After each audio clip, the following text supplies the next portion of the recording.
Greetings, Nick with Sweetwater here, and today I have the pleasure of being joined by a fellow Brit, Phil from Def Leppard, one of the most iconic British bands and probably the biggest export from Sheffield ever, even though he's from London. So without further ado, Phil, thanks for taking the time, my friend.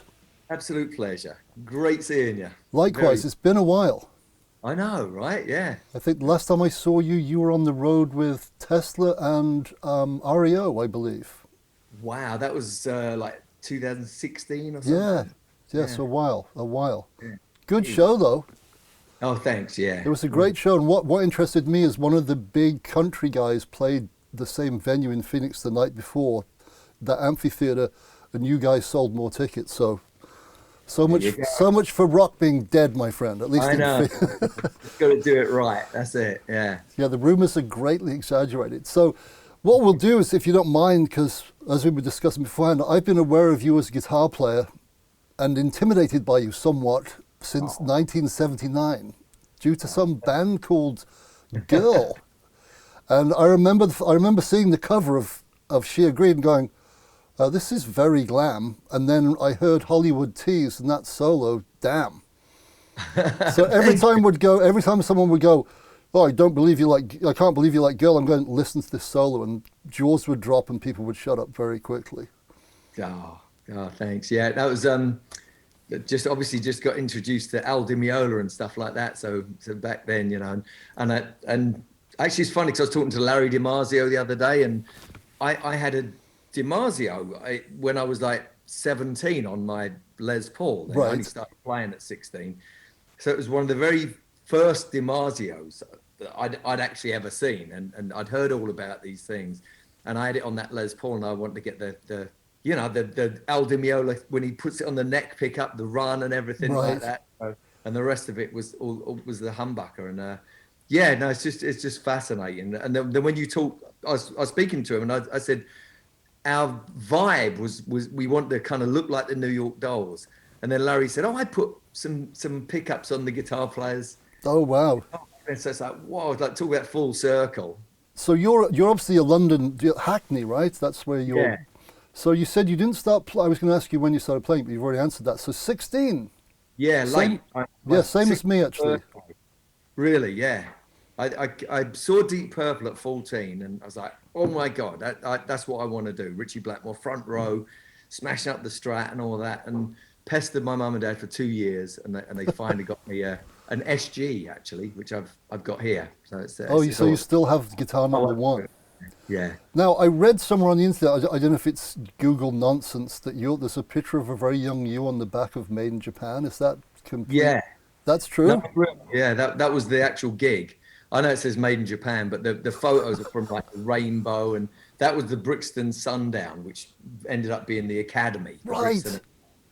And I didn't know that until Def Leppard played there, and I was like, hang on a minute, I've been here. This was the first gig I ever went to, and ironically, it's why I stand on that side of the stage, and all because Richie did, and it's really weird. So yeah, that is weird. So a picture from London of a young Phil on the back of Made in Japan. So yeah. the Google's got it right. Perfect.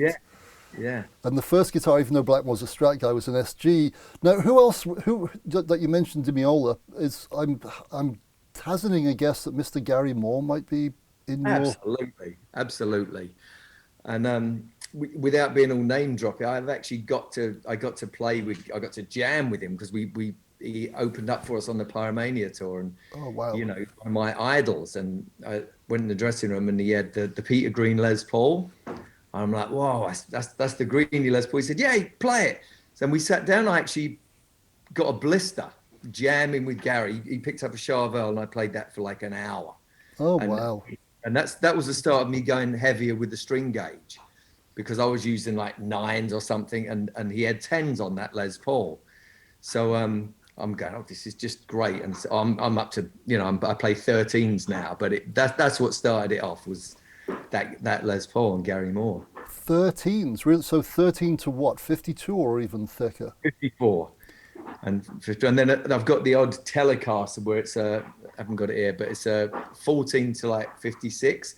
Good grief. And it feels and sounds great. It's like just got just power to it, Oh, it would do, yeah. It'd be like Malcolm Young, but shredding. Yeah, yeah. What are you tuned to, standard or E flat? No, we're E flat, and we started doing that years ago because Right. we have so many vocals, and it was agony. And I just remember how kind it was to our throats when we were going, barking at, Right. and then when Vivian joined the band, he said, "Oh, I do these vocal warm-up lessons with this guy Roger Love," and we're like, "Really? What's that then?" And he showed us, and we're like, "Oh my God, this is amazing!" So we all saw Roger Love, and we actually warm up every single day whenever we're on tour. We at least like an hour a day, and Joe sometimes more than that actually. So it just saves your throat, and you're able to do that thing. It's like, you know, working out or not working out, and then running and pulling a muscle or something. So if you do that every day, it really does the trick. Yeah, because all five of you sing, and I remember Vivian saying, you know, Def Leppard's a rock band that can actually sing, and every member can sing. And I'll never forget. The second time I interviewed you was for Guitar World on the Adrenalize tour, and it was the eve of I think Clinton got elected or something. So Yeah, I was yeah. I was at soundcheck, and wherever the place you were playing, you guys decided it would be cool to finish with "Elected" by Alice Cooper. So I got to watch you soundcheck with that, and a lot of people go, "Oh, Def Leppard, they're using samples and tapes and stuff." I'm like, "No, I watched them soundcheck a song they never played before, and every one of them was singing. It was a real eye opener. It's very cool." Thank you. Yeah, and you know, all hats off to Vivian, because when he joined the band, with the vocal thing really went up a notch, and like the blend started happening. Because Vivian would be able to sing all the Mutt Lange parts that are on the record. You know, Mutt has the most amazing voice. It's all the really high stuff, and you go, "Oh my God!" And he actually does that. So he fills that kind of void. So we can actually do this stuff live, and we took it a lot more seriously as well. It was like we treat it as an instrument. You Right, know, it's which like it is, yeah. not just the vocal, but the backing vocals. It's like you know, some people have a keyboard or another instrument. It's actually, we treat it like that. Yeah, because some of your like backing vocals are key actually to certain songs. Like without Yeah, them, they wouldn't fly.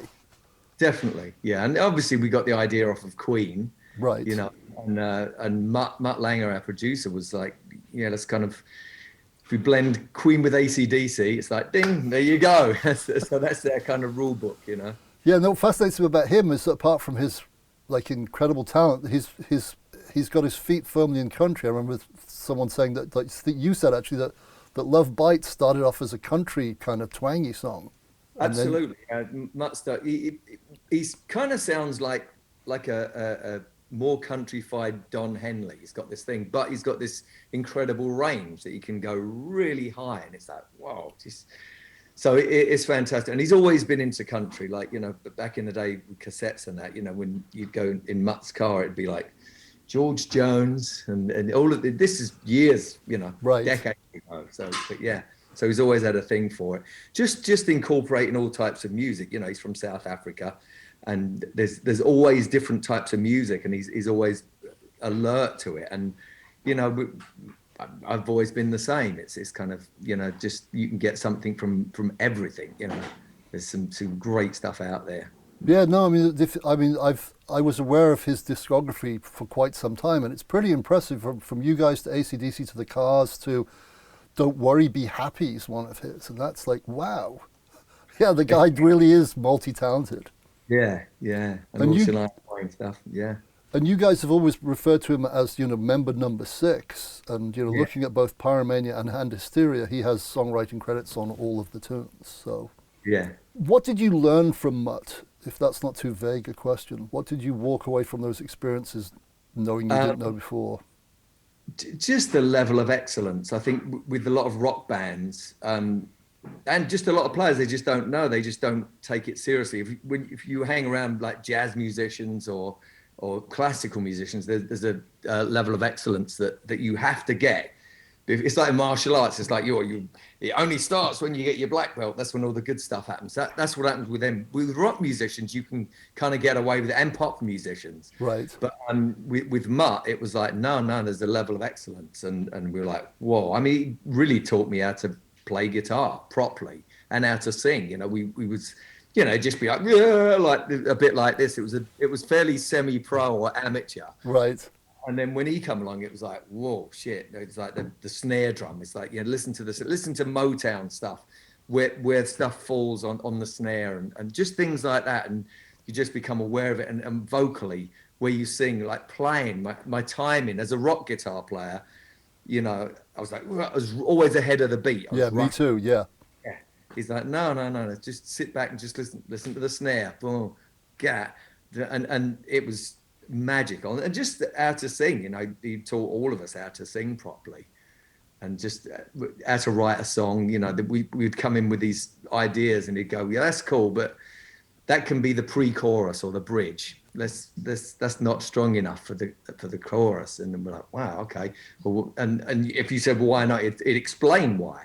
It's because it hasn't got a hook, it hasn't got a melody, it doesn't make you want to do this.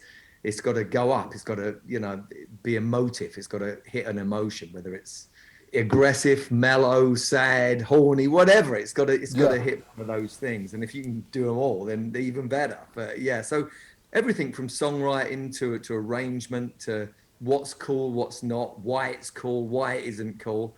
And over the years, I spent years sitting next to him and literally would be able to go, well, so why isn't that cool? And they'd go, well, listen to the image of it, or listen to what does that image portray, so you go, yeah, that guy doesn't look cool, that guitar player doesn't look cool, or that drummer's not cool, it's just not in the groove. So you just kind of incorporate all these different kind of philosophies into it, and ultimately you just learn all this stuff because it was like constant. It was like, being at school, but your favorite subject, Gotcha. Yeah, the thing that fascinates, like Hysteria, especially, and everything from that, if you listen to it on headphones, there's a lot going on. There's lots of layers, but there's still space. That's what intrigues me. There's critical holes of silence almost, or like peaks and valleys. Yeah, I think the trick is if it's not grooving or it's not melodic, then it's getting in the way. So if it does one of those things, I remember we done Hysteria live in Vegas, and I had to relearn all the parts, so I'm listening to it, and I'd forgot, there was stuff. I remember me and Mutt were sitting in this studio, and he said, well, it'd be great if it was a Tubular Bells thing, but done on harmonics of the guitar, and the guitar wasn't tuned that. So we literally tuned my Strat, my Felix the Strat, the black Strat. Right. Tuned it to each harmonic, bing, gong, ging, gong. And again, it's somewhere in Armageddon. You can hear these things. I don't know whereabouts. I think it's on the chorus. Right. But yeah, there's these things. So little things like that. But if they get in the way, they interrupt the vocal, then they've got no part. But if they move the thing forward, like if there's a melodic plus to it or a rhythmic plus to it, then that's good. Like we would even do that with, say you didn't want to put a shaker in because you wanted the thing to move. You do a guitar part that kind of gets a rhythm going, like something like that. Gotcha. So there's always something. So there was never gratuitous. And the same thing with the vocals. That if you're doing harmonies, you've still got to hear the main melody. A lot of bands, especially rock bands, they'll have a wall of beautiful harmonies, and then you go, okay, I can't hear the melody. What's the guy singing? What do I sing when I play this on a piano or an acoustic guitar? And right.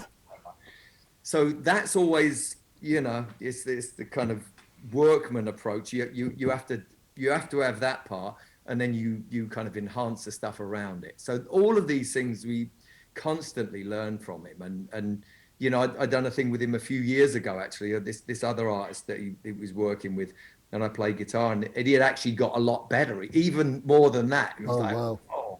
So it's always a pleasure, Yeah, the one thing that I got from, I've had the good fortune of interviewing you several times over the years, including the first time in '88, which we'll revisit in a minute, because that's a long time ago. But I remember you saying one of the things that you really liked about working with Mutt is he took the, hey, check me out as a guitar player out of you, and it was all about the song. Absolutely. Yeah, you're just part of the, you can really ruin a song by doing the wrong guitar solo or playing for yourself as opposed to the entity. The song, the band, the singer is the narrator. So you've got to have that. So lyrically, whatever, you've got to do that. And the better you make him sound, you go back to the Stones or James Brown or Prince, you know, if they were allowed to tell their story, you'd go, wow, this is amazing. And you wouldn't even know you're doing that. And that's really what we do. Actually using those as references as well, actually, at the different points. Yeah, that does make a lot of sense. Like, because ultimately it's an emotion and a story, and if you lose if you can't hear the narrator, then everything else that's going on makes no sense apart from makes none at all. And you can do it. And a lot of bands go, well, we got all these songs and they're great and everything, but why? And it's like you're not portraying it right. You know, there's so many different elements to certainly being in a band. In our case, you know, you got the musician part, you got the songwriting part, you've got the performing part. And that's not even the image part. That's even separate to that. So you've got all of these elements that we, it's fun. You know, it's actually fun to be part of and trying to create this thing. You know, one of the things I was actually talking recently, it was really great being with Kiss. You know, they have an alter ego that they really care about this show. Right. It has to be great. Otherwise, it fails, and they always do that, and it's great. But you know, Paul Stanley, you've been there all day in his dressing room. He'd be warming up, he'd be listening to music and everything, and then he puts his makeup on, and it takes it's hours. So they really put so much into that, and I think that's that performance part. A lot of people don't realize that. They just listen to, I want to rock on, roll that. Yeah. You know, so but there's much more depth into it, and we take that on board. So it's great even touring when we tour with them as well. It's cool. Yeah, and going back to a lot of people have this. There's another urban myth is that, you know, albums like Hysteria, you recorded each guitar part one string at a time, which you'd probably still be recording if that were the case. But in reality, I think there's only one part in Hysteria when that was actually the case, right? Yeah, it was on the pre-chorus on I Have a Guitar. Oh, there you go. And it's one of yours. Imagine that. Yeah, I know, right? The bit that goes, I gotta know tonight. So whenever you do, there's a slight arpeggio. Right. But if you pluck it, it sounds like you're plucking. It's a bit mellow. And if you use a keyboard, it sounds like a keyboard.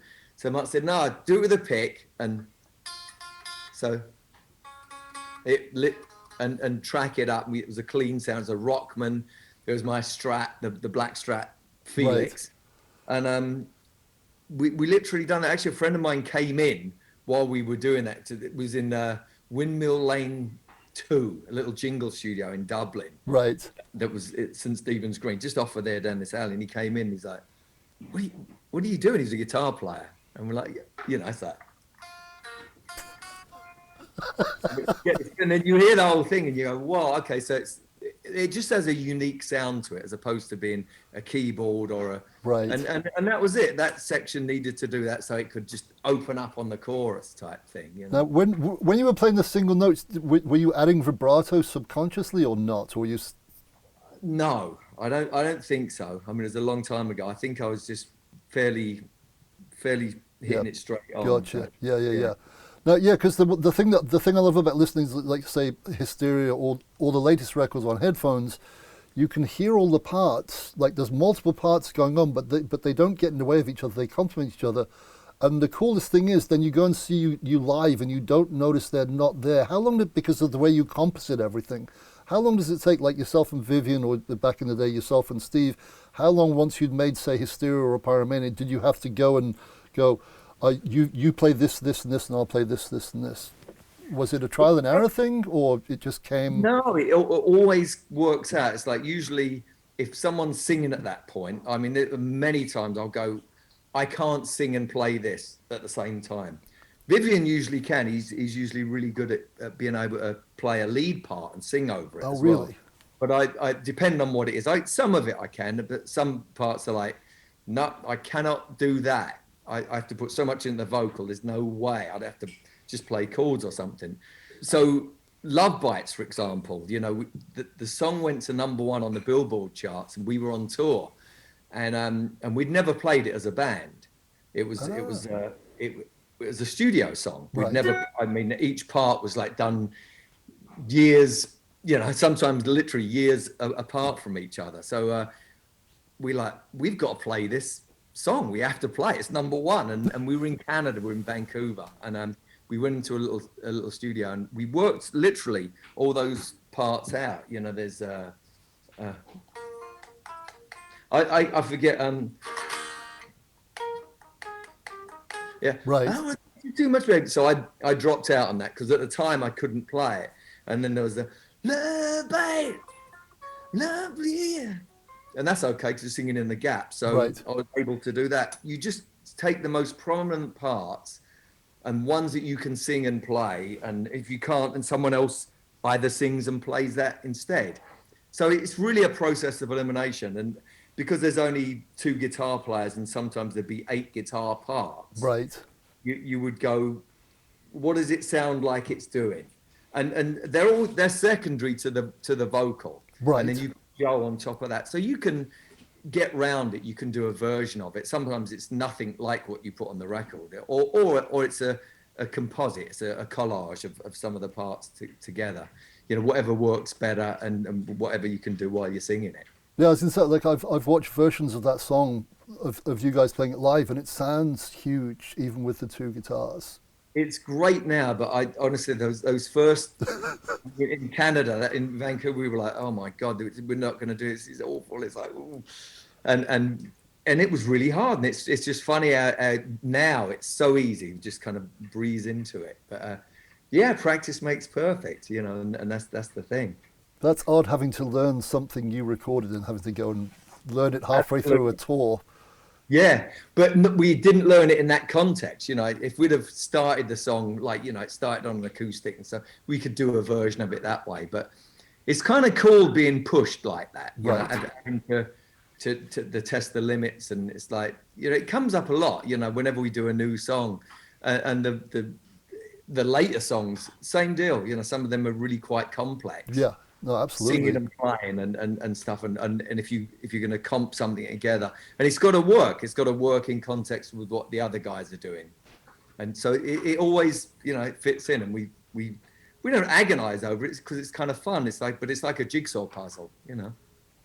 Now, going back in time for a second, so when the Leps asked you to join in like '82, once again, this could be urban legend, but I've heard it from multiple sources, and I love the story even if it's false. I think it's great.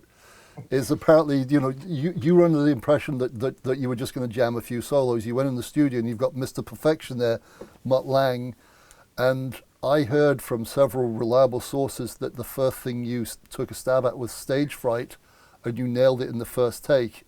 And the band looked at him and went, I guess he's got the job. No, I'm going Is that true? That is true, yeah. So I got in there. I'd met Mutt before because I knew the guys, and when they were doing High and Dry, I'd gone down and met him. So I know all these guys, but not in that context. So I turned up with my Ibanez Destroyer and my 50-watt girl head, and they'd spent months miking this Marshall cab up. So I literally just put it on top, plugged it in the back.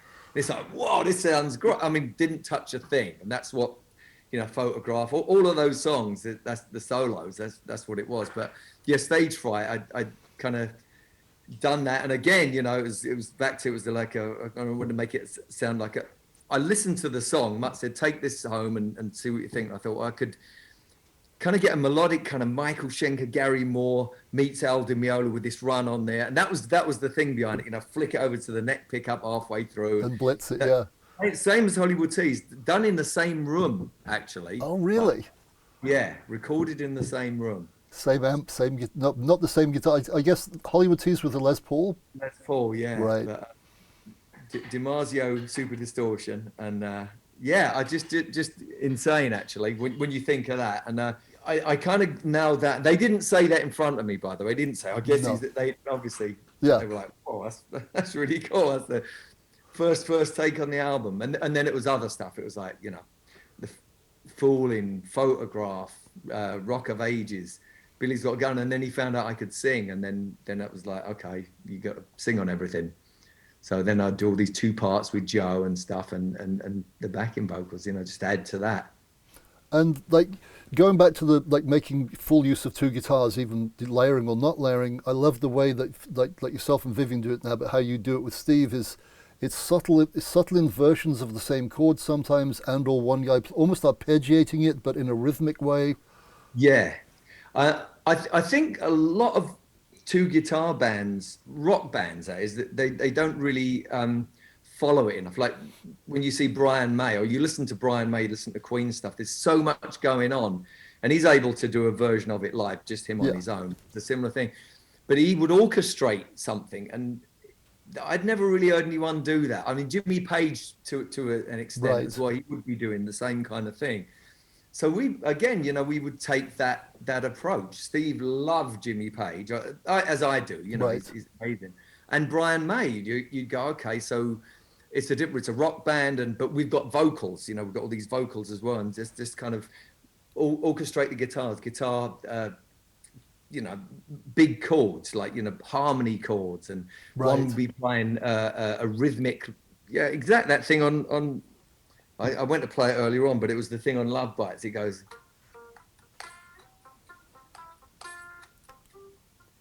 that's going on, and then there's, you know, Steve's playing something completely different underneath it, and it moves the rhythm, it moves the melody, and you can really incorporate two guitars. I mean, you can get away with 3 or 4 really, but you know, that's probably overdoing it. And in a live situation, you just wouldn't hear them, especially in an arena. So if you've got a really great sound guy like we do, Ronan McHugh, you know, you can actually pull this stuff out and you can hear everything. But in a lot of cases, it gets lost. So that's the other difference between live and recording.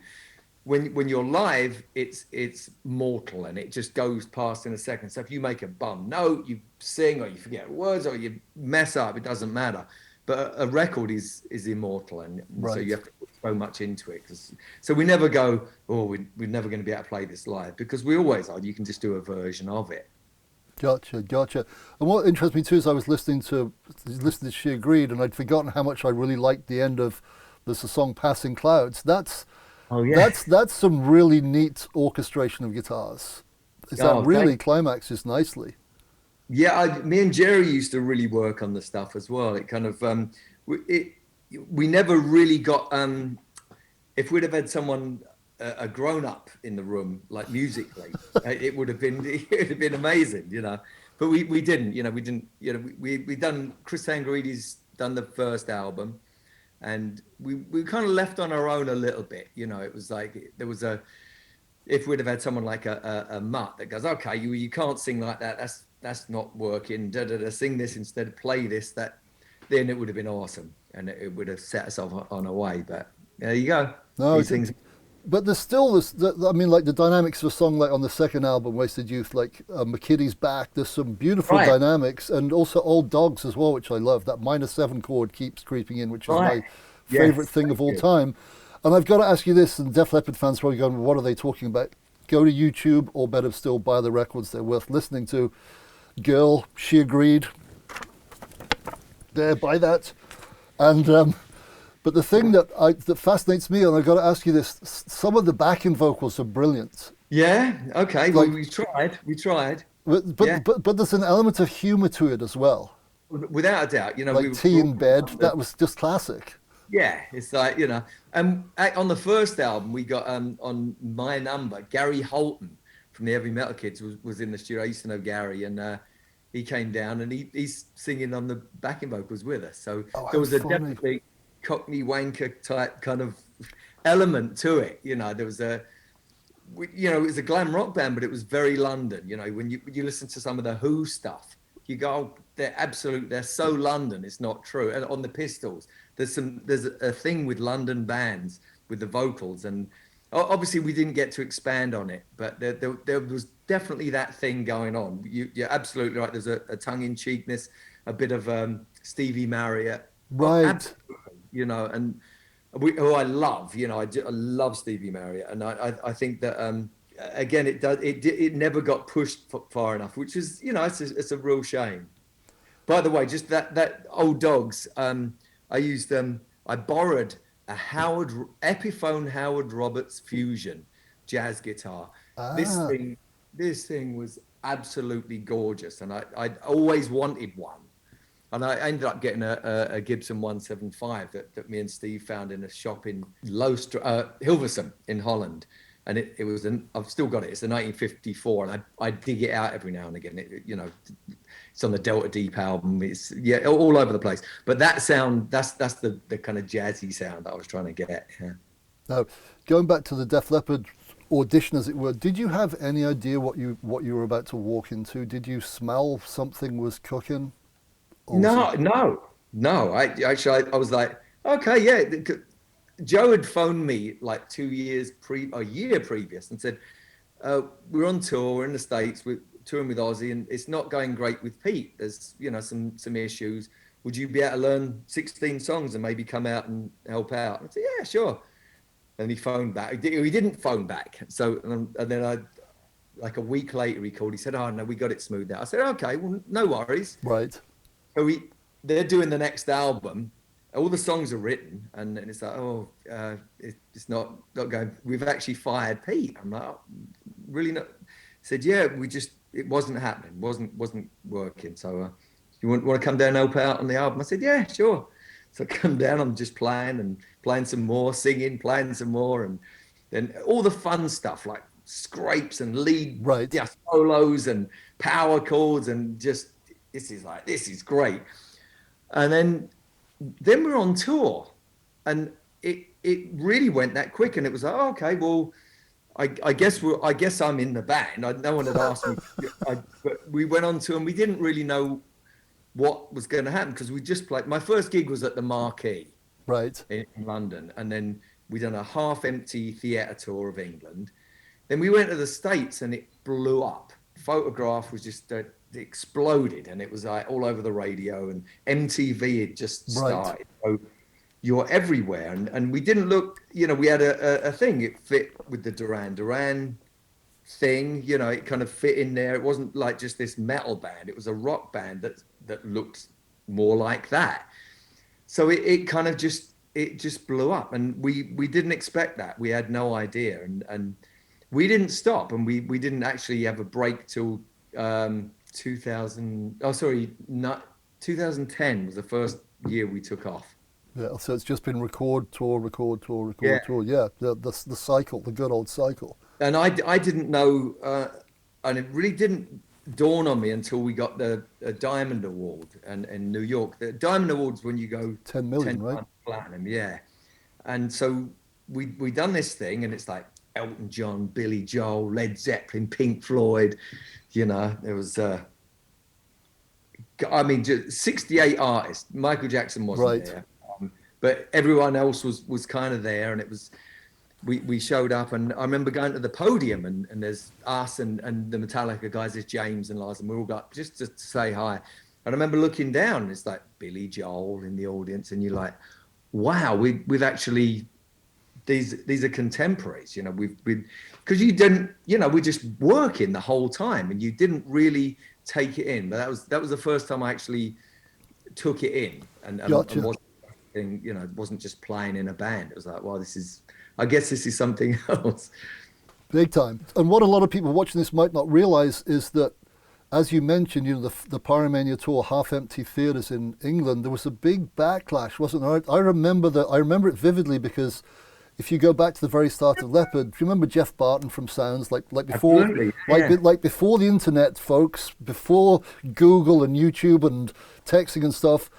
In England, the only way you found out stuff was your mates in the pub and 3 papers: Melody Maker, New Musical Express, and Sounds. And this guy Jeff Barton was the editor of Sounds, and they were the hardest. They were the one with the most hard rock bent. So they were the one I got every week religiously. And I remember him doing that 4-page spread of an unsigned Def Leppard when they were, 17, 18, and that was unprecedented. And then rumor has it, once again, this is urban legend maybe, that apparently after the High and Dry tour, he went to Hammersmith Odeon to say hi to the guys, went to the backstage door, knocked on it. A security guy who worked for the venue, not for the band, said, yeah, what do you want? And he said, I'm Jeff Barton, editor of Sounds. And the guy went, yeah, and I'm the King of England, bugger off. And apparently he took that really butthurt him to the point of doing that, has the Leopard changed its spots? They've sold out to America thing. And then Wow. they played, then the band prior to you played Reading, and they're having those wonderful plastic balls thrown at them. Yeah. And so I remember like reading all this stuff, like loving Pyromania, and going, oh, no one in England really cared, which is unfathomable when you sold what, 3 million records, no, 6 million records, wasn't it, in the space of Yeah. like a year. In '83 the band went five Yeah. times, 6 times platinum, and England didn't care. And tragically it took what happened with Rick for England to go, these guys are freaking amazing. Absolutely. This That's something it. unbelievable has happened, and they're sticking with this kid because he's their brother. This is a real band. And I remember I was at that download in '86. Right. Yeah. And Yeah. I remember standing in the crowd, and like everyone around me, I'm going, I've got to hear what these I can't imagine a one-armed guy playing drums. Right. And I can honestly say, by the middle of the first verse, I'd forgotten about him having only one arm. It's just like Yeah. a great rock show. And that was like a 180-degree turn for the band, and rightfully so. Absolutely, it's amazing but you're always going to get haters. I mean, it's like, Oh yeah. it's a funny thing. I've just been working out. I just hit my goal. I wanted to. 'Cause I'm 5'7", and I wanted to be the same weight as Bruce Lee, because I thought, okay, so I've been working. So I'm 140 pounds, which is 10 stone, and I thought, yeah, it's an accomplishment. I put a photo up that Helen took, and I'm ripped up. I'm working out. The weight's gone down. Everyone's going. Within the first 3 comments, it's like, he's on steroids. I don't even eat meat. I'm exactly. drinking total vegan, just the thing, and it's really funny because it's like, but I actually like it. The fact that it actually worked, because that's not what the girls are saying. This is coming from guys, Right. But it's really funny. You're always going to get that kind of hater thing. So even back then, before social media, something like what Jeff Barton said, Yeah. because he got chucked out, it turned a bunch of people off. It's like, wow, this is incredible. But, obviously, because we've been through a bunch of stuff a lot of time, it brought off a duck's back after a while. And I will give Jeff his credit, is that apparently he did end up fessing up to it and saying, I reacted because I was upset that the band I helped get their first foot in the door had apparently dissed me, and it was the security guy at the venue. Going back to the music side of things, so when you'll say yourself and Vivian have a new song, has it become sort of second nature now for one of you to gravitate towards this inversion and the other guy to do this, or is it something like you do a to and fro to create the 2 parts? To and fro. I mean, what we do usually now, it's like it kind of you take it as far as you can, and you probably should do this anyway, and then when it needs something else, or you want someone else's involvement, then you bring them in. Like if I'm writing a song and I finish the whole thing, great, then I'll say, well, this probably needs something there, or da da da da da da. We done one recently, and it really, a song I wrote, and it really needed a solo of a certain type, and Viv is perfect for it. It's not just because I write a song, I'm going to do the solo. Right. It's not like that. It's a certain style. If it suits him better, then peace, whatever. So it usually works out that way. It's like, everyone has a role, and we all add to, everyone sings. Like me and Joe will swap lead lines and harmony lines. Happens all the time. Right. It's like, it's whoever, whatever at the time. Yeah, because the one thing that's always struck me about the band, and you can tell it's something you can't fake because it's palpable, especially on a stage thing. If there's an ego imbalance, is that I remember Joe saying it's a perfect democracy. It has to be.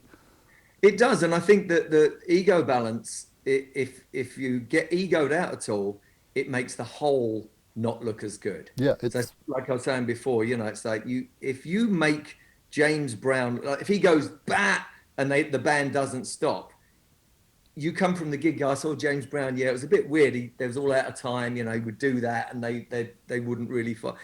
That never happened because he would actually be fighting them, as Prince did as well. It's like when I do that, it means stop, next beat. You're literally, so you go bat, and then the whole band just stops, and they do it live, and it's like pretty cool. So you have that thing. You're promoting something. You have and without getting too, it's the brand. It's more than the brand. It's you want to come over, you want to be the best band in the world. You want to look cool, you want to be better than everyone else. And it's all of these things. So why would you do something that's destructive to the entity that's driving it? So Right. that's the way we look at it. Yeah. And I love the fact that I was watching one of the documentaries about Hysteria again. Sorry to get that's not just the elephant in the room. That's the behemoth in rock, isn't it? What is it, 25 million now or something ridiculous? Yeah. But Joe saying, Mutt's an equal part of this band, and I love the way he said, to my way of thinking, a producer is there to bring the best out of you, to make you the best you can be, and most artists can't deal with that. What do you mean that wasn't good enough? It's funny how it's just perception, isn't it? But there's a philosophy that goes with it. Again, just going back to some of the Motown guys, the Berry Gordy's. You've been to that place in Detroit, the Motown where they've done all the recordings. Not yet. No, I'd love to though. It's amazing. You go, all of these great songs were done in this room, in this basement, basically. And what they did, they initially got these local jazz musicians. And they brought them in. And they said, "Okay, Holland Dozier Holland, write these killer songs." And they play this, and it's like 3 chords, and they're like, oh, "This is kind of lame." And then they got James Jamerson, and he's playing this bass. Then before you know it, so the producer would go, "Well, no, you got to groove more. You got to do this." And they would go, "Oh my God!" And then they would feel it. And yeah, were they overqualified for it? Technically, but not as it goes. There was something a lot deeper than that. There was something a lot more special, and the songs were you can just play music, but that's just wanking off. If you're part of something and you're creating something, and all of those things, the artists that were involved, Stevie Wonder, the Supremes, Marvin Gaye, and all that. It's more than just a song. It's kind of. And it was a lot of the time it was the same band playing it, but all of those guys found something new. They experienced something. They wasn't just jazz musicians or local. They become something a lot more special than that. Gotcha, yeah. A lot of the time, a lot of people get a bit elitist about their technique or their abilities or whatever like that, and that will kill you. That will kind of really drag you back. You've got to look at the big picture. I love working with people who are better than I am. It's just amazing. It just kind of brings you in. Like when I've done the G3 tour, it was just wonderful. Every night when we got Joe Satriani and John Petrucci would play, and I was standing in the middle, so John would play something first, and it'd be like, oh my God, what did he just play? But it would inspire me to play something to it, and then Joe would do the same, and we'd if someone done something really spectacular, the other two would be like, whoa, yeah. It was just great, and it was just wonderful to pick all that stuff up and be part of it. And I think that's the joy and the beauty and the stuff of music and of art, is that you can experience that. And if I'm working with someone who sings his ass off and just kills me with their voice, and it's like, it inspires me to rise to that. Yeah, so I'm glad to do that, Yeah, it's like a positive symbiosis, is what you're saying, and I love the fact that that I was going to bring up the fact that was 2018 when it was yourself, Joe Satriani, and Petrucci. What a great trio!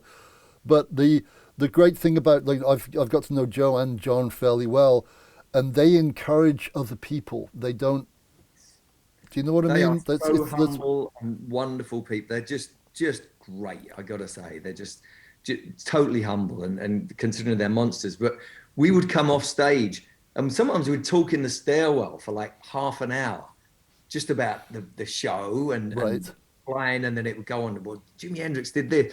It was just guitar geekdom. It was just amazing. But more than that, it was like philosophy of stuff. You'd pick this stuff up.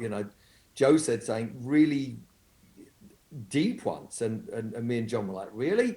He said, oh yeah, I never practice before I go on stage. He said, no, don't, I just warm up. And we're like, well, what do you mean? He said, well, you can burn out practicing before you get on stage. And I've done that, and John has done that as well. And Joe said, no, before I go on, I warm up lightly and gently, and I get into it and do this stuff so I don't use the energy. Right. You're on stage, you're performing, you're doing something else. So it was like, wow. And so I've really taken that to heart. And it ironically, when we was in Vegas, I went to the, I train, I work out all the time, I do martial arts stuff. I went to the UFC center, and Forrest Griffin, who was a former heavyweight champion, light heavyweight champion, showed me around the thing, and then I was just kicking some pads, and he said, "You always start that hard?" I said, "Oh yeah, I always start." I said, "Don't you?" He said, "No, man." He said, "I ease into it. I don't practice before I go on. I warm up gently." He said the same thing that Joe said. Interesting. Pretty much. And since then, I've actually really approach it lighter, especially as you get older. You want to keep everything working, your joints and your bones and everything. So I found it works great, even with the working out, even with the weights, and you can pretty much apply it to everything, especially if you're in a performing situation. You kind of you don't want to burn yourself out beforehand. It's funny you say that, because I interviewed John during that tour for his new John Petrucci Signatures with Ernie Ball, and he actually brought the self-same subject up, that self-same discussion. He said, Really? He said, and I think the point was, we all agreed that, the last thing you want to do is to have your best performance of a song in the dressing room with no one watching it. So you've got to watch it, and it's true. Absolutely. Oh, you should have heard me in the dressing room. I was much better. It's like, talking of playing, by the way, your picks, like I have a Tortex one here, which is pretty darn stiff, but are you still using these metal beasts, these like Kung Fu stars? I'm using the brass ones. Oh, you're brass now? Yeah. And how thick is, oh, good grief. That's a chunk. Oh, is the Def Leppard one there as well. So, yeah. Oh, very cool. Yeah, they, Yeah, I have one of your old ones with the old, but it's steel, I guess, with the leopard logo on it. But I find that these are gentler to the strings. The steel ones kind of trash your strings, and these don't, because I'm constantly I get a Brillo pad and rub bevel it. Off. Yeah, because they get, and it's really funny. My friend Rudy, do you know Rudy Riviere from London? I know of him. I don't know him personally. Well, we go back years, and he gave me this brass pick just a few years ago, and I used it for the whole British tour, and that was the only pick I had. So if I dropped it on the stage, I'd be like, oh, you're like Birmingham, the arena. I'm like looking on the floor and I can't lose this thing. So I got to the end of the tour, and it was great. And he actually got me a few more, and we had a bunch made since. But again, Brian May come to the last show. Sixpence, right? Yeah, Mr. Yeah, Sixpence, I said, that's really what started me off using the metal picks. It was the fact that I would break the plastic ones, and you were using a sixpence and blah, blah, blah. And I've gone up to the brass one. This one is my only one. And I said, yeah, you can have it. And he said, oh no, I can't take it if your friend gave it to you. I said, no, come, you're Brian May. It'd be totally cool. You should have said you'd sell it to him for sixpence. Yeah, absolutely, yeah. So that's it. See, I didn't think of that. Because what's interesting though, because Brian uses fairly light strings, so you're using a metal pick with like 13 to 54. That's do you find it affects you? It has a positive tonal effect as well as. Yeah, I like the fact that it clicks as well. You can actually hear it clicking. Percussive click, yeah. Every note, if you're going, then it adds kind of a machine gun thing to it. But it adds a presence. All metal guitar picks do. It adds a presence to the chords. Even when we was recording Hysteria, right? It was metal picks, and there's a brightness. So I use the plastic ones, obviously, when I'm playing acoustic. Right. It just, But no, this is great. I just love and I'm so used to playing them now. Yeah, it intrigues me the fact that because Billy Gibbons, like Billy uses a peso, but he's also like 7-gauge strings, whereas you're 13s with brass. So it's interesting. You're the sort of sandwich in the middle with the heavy strings. But yeah, it fascinates me. Talking of technique, like and guitars, you've been with Jackson now 86, so God, approaching 35 years, I guess, this year, right? Well, congratulations on that. Thank you. What drew you to Jackson in the first place? You went Les Paul, then Destroyer, obviously, from the Pyromania tour. How did you get hooked up with those guys, and why? And I had a Strat. I had my black Strat. Oh, yeah, Felix, yeah. He's around here somewhere. I was playing it the other day. It's that thing. It was the Eddie Van Halen come along, and it was the the Frankenstein Strat. You know, everyone was like looking for a Strat and a Les Paul that done, you know, that done the perfect balance of both. And yeah, Eddie was like always experimenting. But Mutt Lange had this Charvel, and I couldn't put it down. When we was rehearsing in Dublin, and I'm like, wow, this is great. He got in touch with Grover Jackson, and he said, oh, Phil's really interested in he loves this Charvel. So they sent me a Charvel, and then me and Grover got talking, and then it was the first ones I had was the Dinky and the Bela Lugosi guitar. Oh yeah, I remember the Bela. Yeah.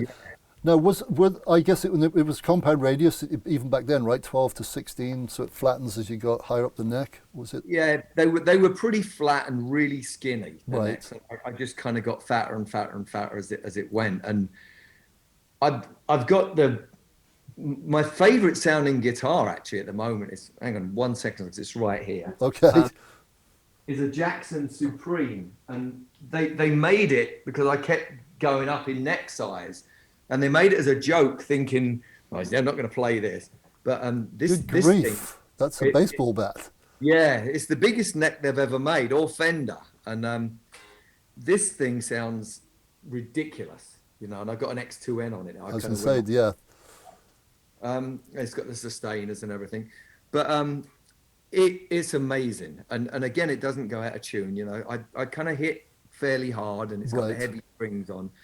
So something like this is really cool. But so yeah, it kept getting heavier and thicker, and the necks kept getting bigger and bigger and bigger. So I still play the Bela Lugosi one on stage. The Cracker one is in the Rock and Roll Hall of Fame in Cleveland. It's on display there. Cool.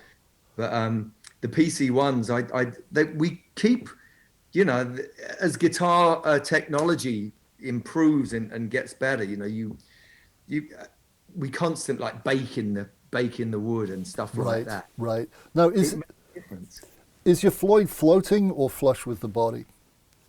I have it flush, but you can, you know, it goes up and like. Oh yeah, so it can pull both ways. Yeah. Gotcha. Now, another big part of you, and I think the first time I heard you using it was on White Lightning on Adrenalize, is the sustainer driver. How did you get involved with that? Because that's become a really unique part of your tonal signature.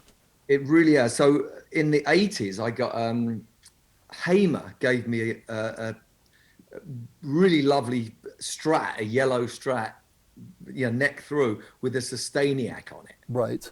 And when we decided to do the PC1, we kind of just incorporated all that thing. Stan Schiller, who was my tech at the time, he said, "Oh, you don't need any frets." And I'm like, "Oh, okay, if you say so." It's a PC1 here. So this it just kind of moved on from there, and it's a hybrid Strat. It's a maple top, obviously, mahogany back. This one's a neck through, but it's got the stuff on it like a Strat. You know, I don't. When I play a Fender Strat, I'm always turning the volume down. Right. So on a regular Strat, I'd usually take that one out the volume and have that as the volume, that as the tone. Right. But on here, that you can see it's gone. We have on the PC. Big enough gap. Yeah. Yeah. So I can actually turn it up and down. So that was the thing, really. It was just kind of combining all of the elements, everything that I really liked about a guitar, and, you know, put a Floyd on it, you know, because I used to use Kahlers, and then the Floyds kind of ring better, and because they go through the body, and then the FU tone stuff, you know, the titanium thing. Right. Yeah, you're big on that, aren't you? Upgrading to. Yeah. This one's got a titanium Floyd on it from the get, but it's yeah, and this has got a sustainer. It's got the Jackson sustainer now. But that was it, because we back when we was doing Hysteria, we was using Ebos. Oh, really? Okay. Yeah. So to get that kind of sound and feel, you know, you'd get a sustainer. And the rationale, and I know like almost all of Hysteria was recorded using the infamous Rockman. Was that because of all the multiple layers, so you didn't want too fat of a sound? Not that they sound thin. That stuff. It was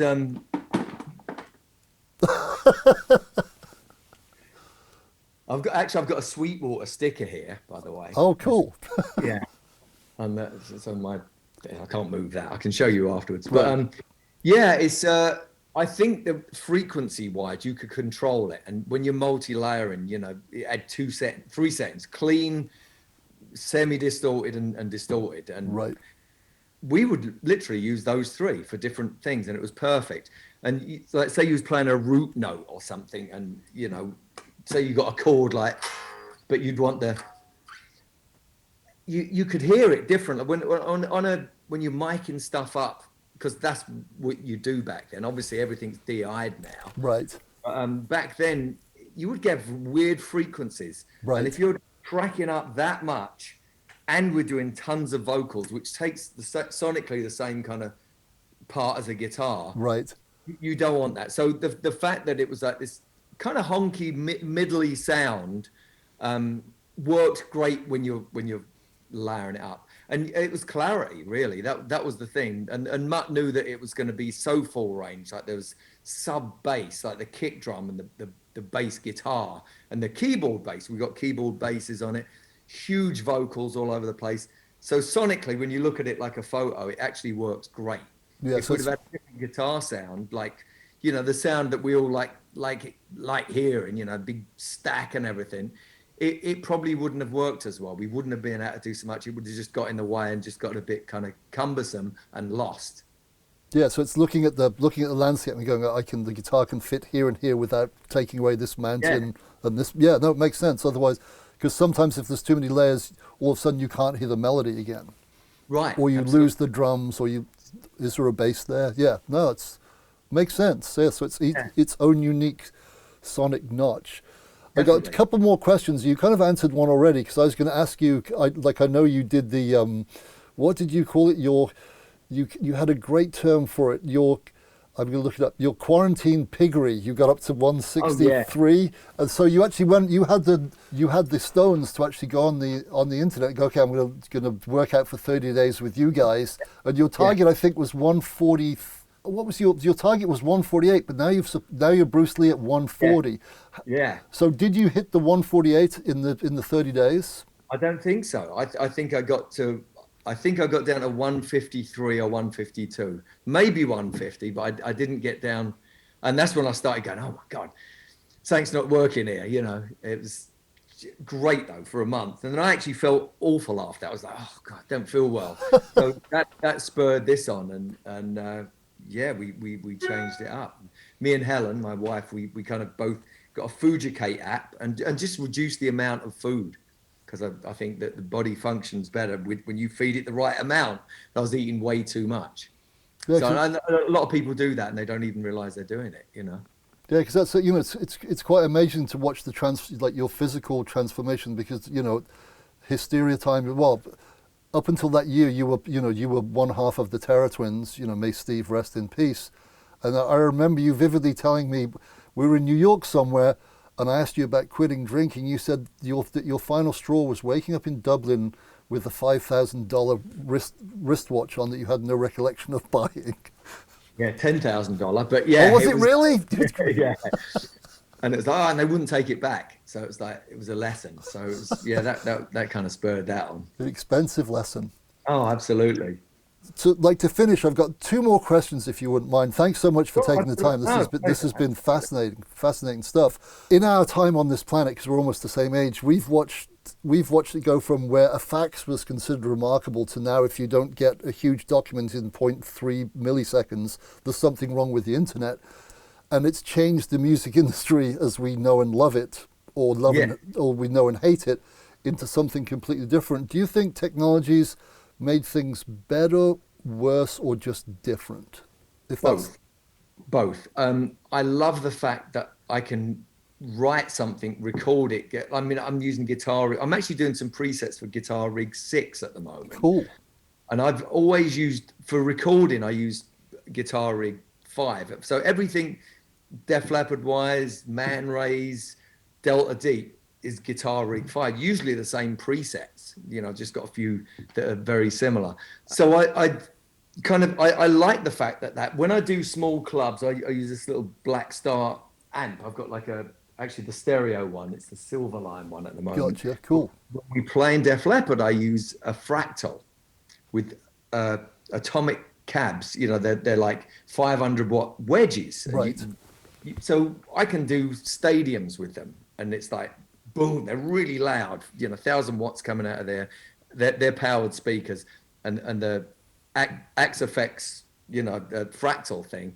That's the sound. I don't use any amps anymore. Right. So I had kind of three things. It's like Def Leppard, stadiums, whatever, small clubs, the Black Star, and all recording is all guitar rig. Right. Oh, I love the fact that you can do that. In fact, this is where I record. I actually sit here, I plug into this little Focusrite, you know, the little Scarlett thing, got 2 channels, that into the Mac, and then I've got a U87 I do vocals with, and it's like one or the other, and I can automatically do it. I haven't got to wait for anyone else. That is brilliant. The downside of it is there were these wonderful studios going under, and the fact that there was this beautiful, romantic, amazing artistic thing going that was recording studios with desks and everything and tape, and there was this thing, but it's not very practical in this day and age. So I understand that, you know, we went from records to cassettes to CDs to streaming, you know, sort of downloads to streaming, and totally accepted all of that. I'm actually played some vinyl. I played some the other day. It was great. I put a Coldplay album on, and then the Police, and it was awesome, and I really appreciate it. But I think that it's where we are. You know, we couldn't do this the other way. It's too time consuming. We've moved on. We need everything so quick, and we need it now. We've just actually opened up a Def Leppard. It's a thing called the Def Leppard Vault. It's a museum. Oh, I've heard of that. Yeah. Yeah, it's a digital museum.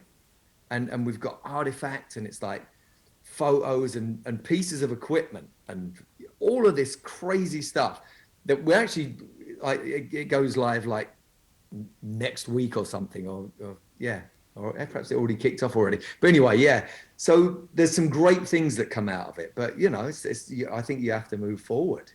Gotcha. Now my question to you, I hate to go back to the once again the behemoth in the room.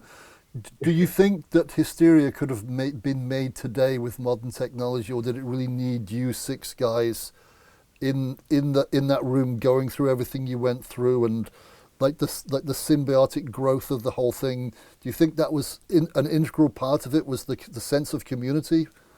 No, because a lot of the stuff we done totally separately. Interesting. So gotcha. Yeah. So it wasn't. So even though. Yeah.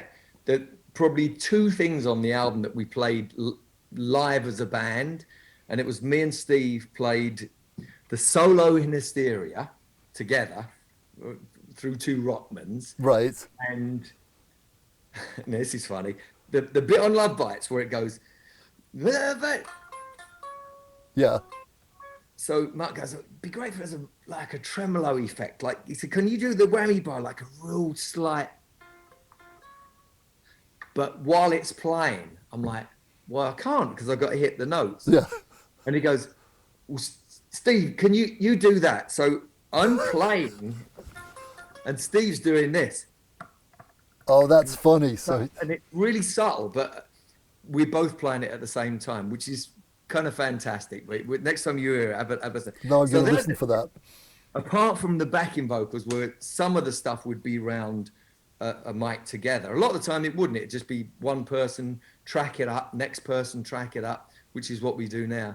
But apart from the gang vocals where we were doing it, they were the only other 2 things on the record where we actually played together at the same time.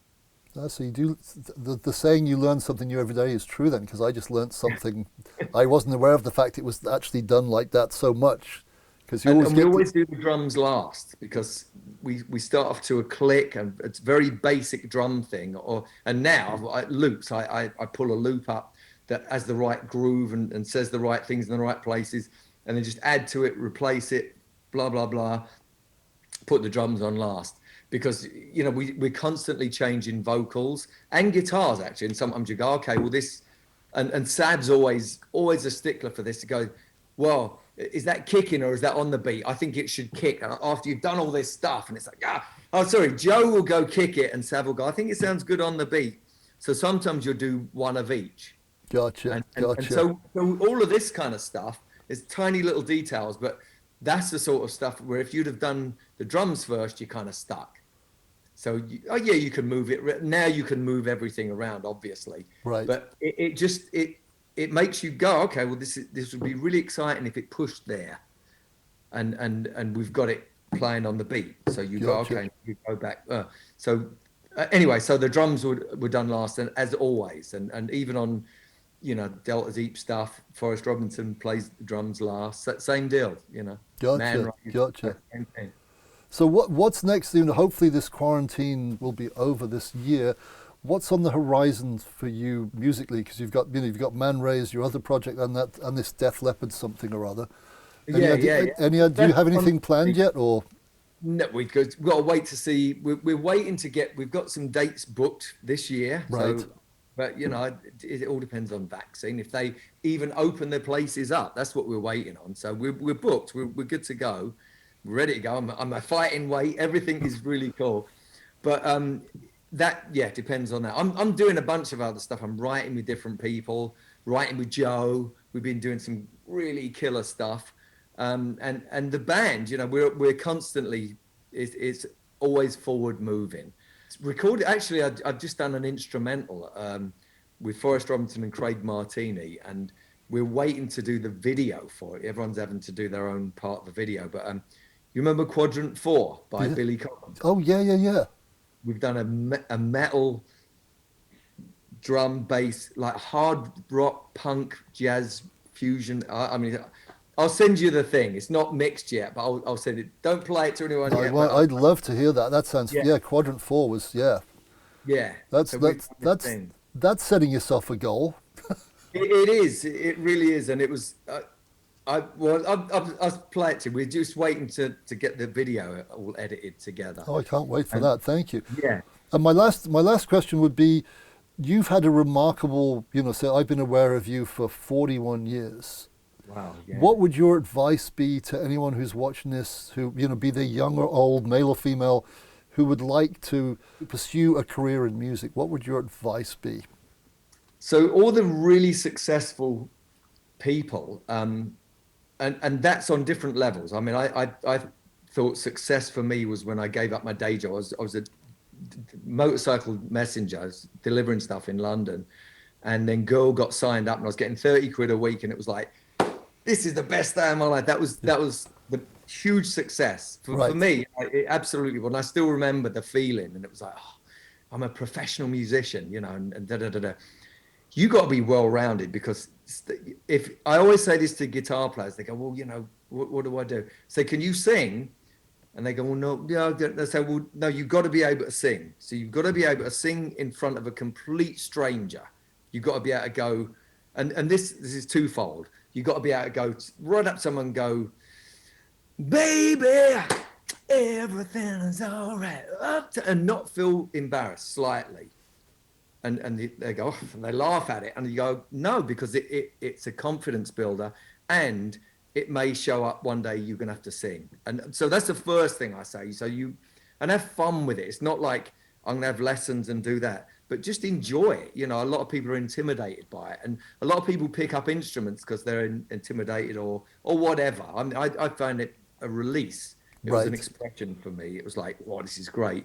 But as I got into other stuff, this vocal thing kept coming up, and I think it's other ways to express yourself.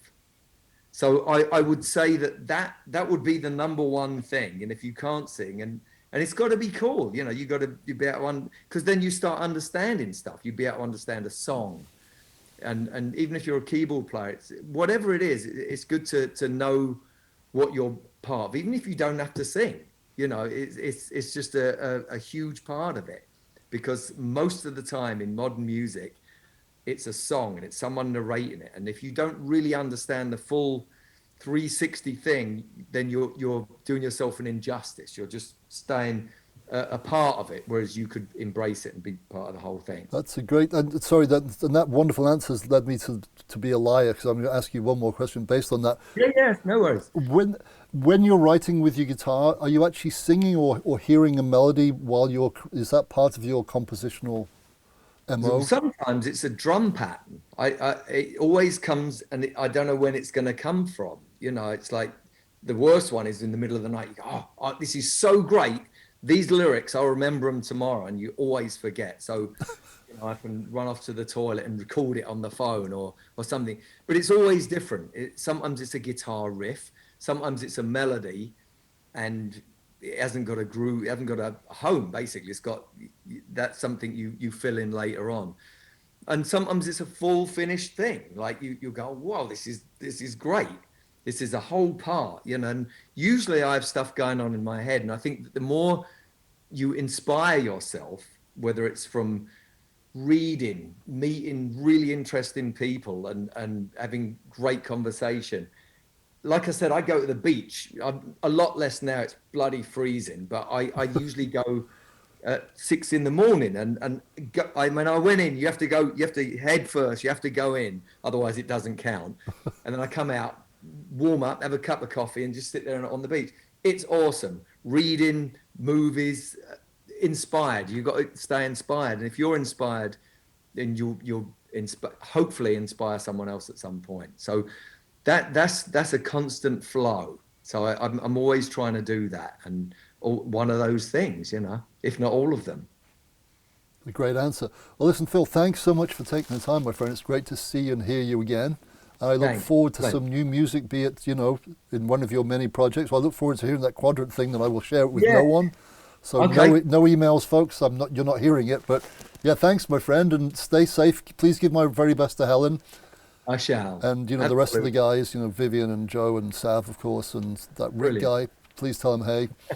And stay safe, and hopefully next time I see you, you'll be on stage with your shirt off and your amp on, rocking it out as only you can. There you go. That's it. None of these, hopefully.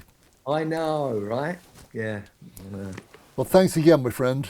All right, you too. Take care. Be safe. You too, mate. Thank you. Cheers. See you later.